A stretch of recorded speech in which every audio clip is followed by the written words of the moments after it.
menyerukan kepada segenap rakyat Indonesia, kepada seluruh saudara sebangsa dan setanah air untuk turut serta mencabut mandat kekuasaan Presiden Republik Indonesia dari Jokowi.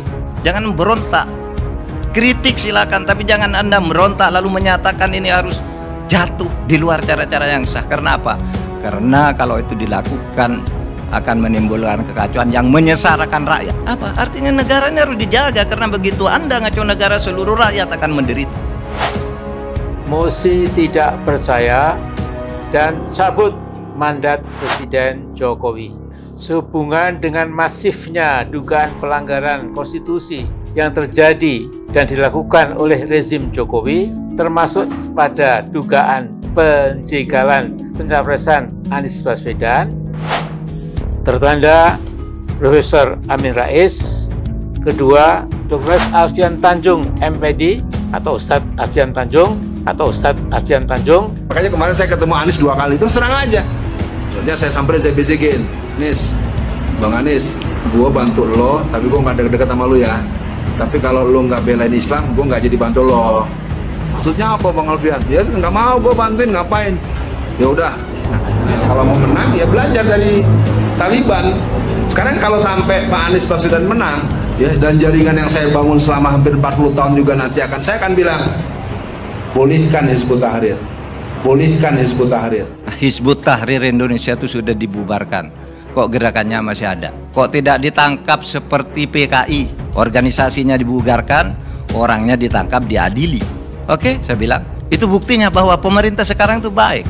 Karena yang dibubarkan HTI itu adalah dari sudut hukum administrasi, bukan dari sudut hukum pidana. Kalau hukum pidana ditangkapi satu-satu. Tapi kita milih administrasinya, organisasinya dibubarkan. Kalau di dalam hukum pidana dibawa pengadilan dulu baru dihukum. Kalau di hukum administrasi bubarkan dulu, baru kalau tidak terima gugat ke pengadilan. Sudah gugat kan ke pengadilan, kalah juga. Itu cara berpikir agar negara ini aman. Menyerukan kepada segenap aparat penegak hukum bersikap netral dan segera membebaskan para ulama, habaib, tokoh, aktivis, dan ormas Islam dari vonis yang zalim seperti HTI dan FPI. Habib Muhammad Rizik Syihab, Haji Munarman, Esa, Gus Nur, Ustadz Farid Uqbah, Ustadz Ahmad Zain An-Najah, Ustadz Anung Al-Hammad, bahwa ada yang ditangkap. Ya memang begitu kelakuannya. Wah, itu ada ustadz dikriminalisasi. Kamu enggak tahu ya? Saya bilang, ustadznya berapa? Disebut 1, 2, 3. Ada lagi? Enggak. Kamu tahu enggak? Jumlah ustadz dan ulama di Indonesia ratusan ribu, hanya 2-3 kiai kamu ribut. Padahal dia terbukti melakukan kriminal. Kamu tahu enggak? Jumlah penghuni penjara hari ini 263.000 penghuni penjara. Berapa orang ustadznya? Berapa orang ulamanya? Nggak ada. Dari mana? Lalu ada kriminalisasi. Ratusan juta, ratusan ribu ustadz ulama sekarang bebas berdakwah kemana-mana, termasuk Anda mengadakan acara dakwah di hotel ini. Boleh? Oleh sebab itu, saudara, mari kita berislam dengan baik dan maju bersama Islam di negara kesatuan Republik Indonesia ini. Tidak ada satupun presiden dan kesadaran rakyat untuk menegakkan hukum-hukum Islam. Tidak ada. Allah itu punya hukum, namanya hukum Islam. Siapa yang harus memperlakukan hukum Islam di Indonesia? Jawabannya adalah Presiden dan DPR yang membuat hukum di negeri kita ini. Indonesia ini bukan negara Islam, tetapi negeri Islami. Beda negara Islam dan negeri Islami. Apa? Kalau Islami itu kata sifat. Kata sifat itu apa? Tidak usah bernama Islam tapi perilakunya Islami.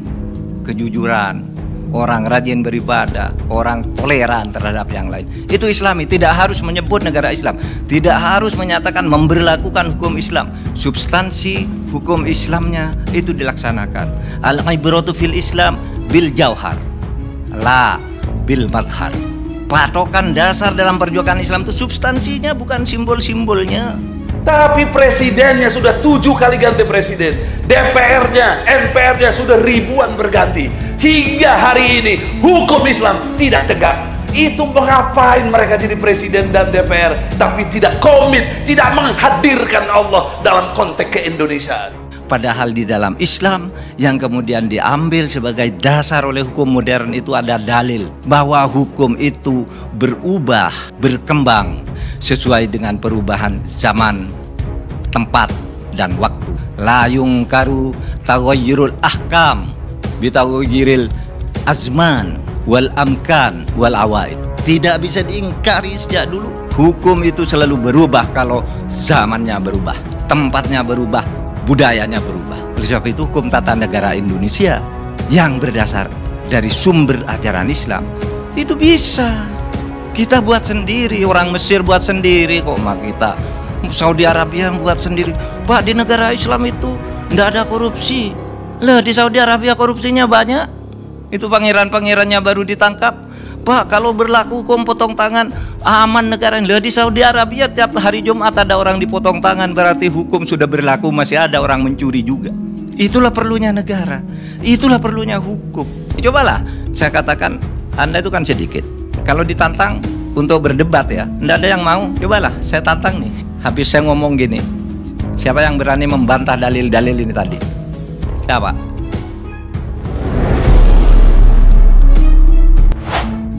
Menteri Koordinator Bidang Politik, Hukum dan Keamanan atau Menko Polhukam Mahfud MD membantah tudingan yang menyebut jika pemerintahan di era Presiden Joko Widodo anti-Islam.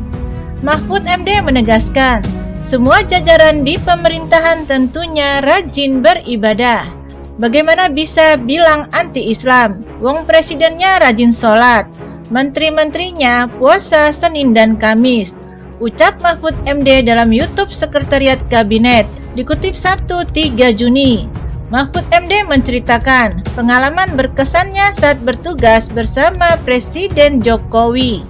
Peristiwa itu terjadi ketika Mahfud MD mendampingi Presiden Jokowi menghadiri KTT ASEAN di Thailand. Saat itu dirinya baru ditunjuk sebagai Menko Polhukam dan langsung diminta untuk mendampingi Presiden Jokowi. Ia menceritakan, saat itu Presiden Jokowi rela meninggalkan forum KTT ASEAN untuk sementara waktu demi menunaikan sholat.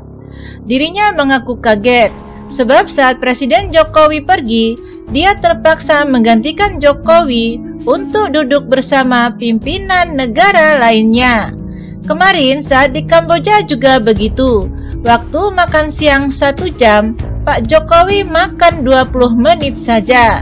Setelah itu beliau pergi untuk sholat, ujarnya. Atas hal itu, Mahfud lantas menegaskan tak setuju apabila pemerintahan saat ini disebut anti-Islam. Tak hanya itu, pejabat-pejabat kementerian di kabinet juga taat dalam menunaikan ibadah.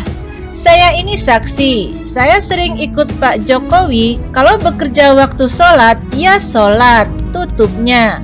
Pada tahun lalu, Menko Polhukam Mahfud MD juga pernah menyatakan tidak ada Islamofobia atau ketakutan terhadap Islam yang dilakukan oleh negara.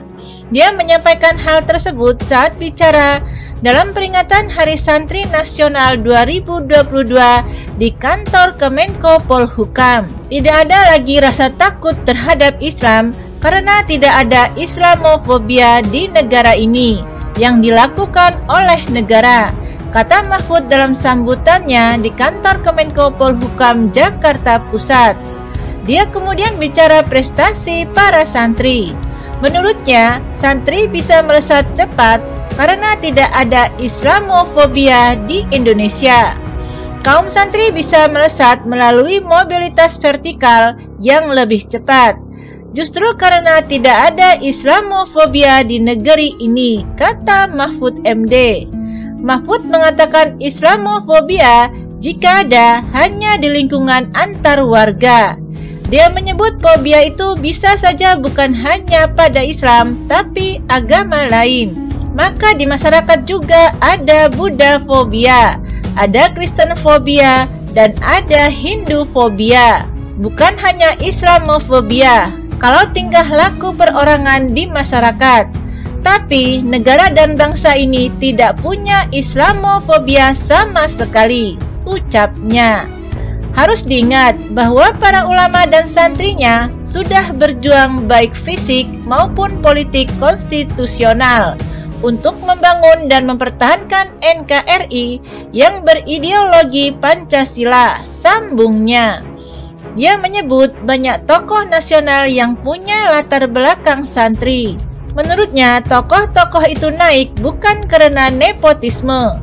Para santri dapat mengaktualisasikan dirinya dan melakukan lompatan dengan mobilitas sosial naik secara vertikal, sehingga kehadirannya di dalam etalase nasional bukan karena dikatrol atau diangkat melalui nepotisme, melainkan menyembur dari bawah seperti air mancur yang deras memancurkan air ke atas, jelas Mahfud. Sekarang bangsa ini sudah dapat diwarnai oleh kehidupan kaum santri yang islami di dalam berbangsa dan bernegara, sambungnya.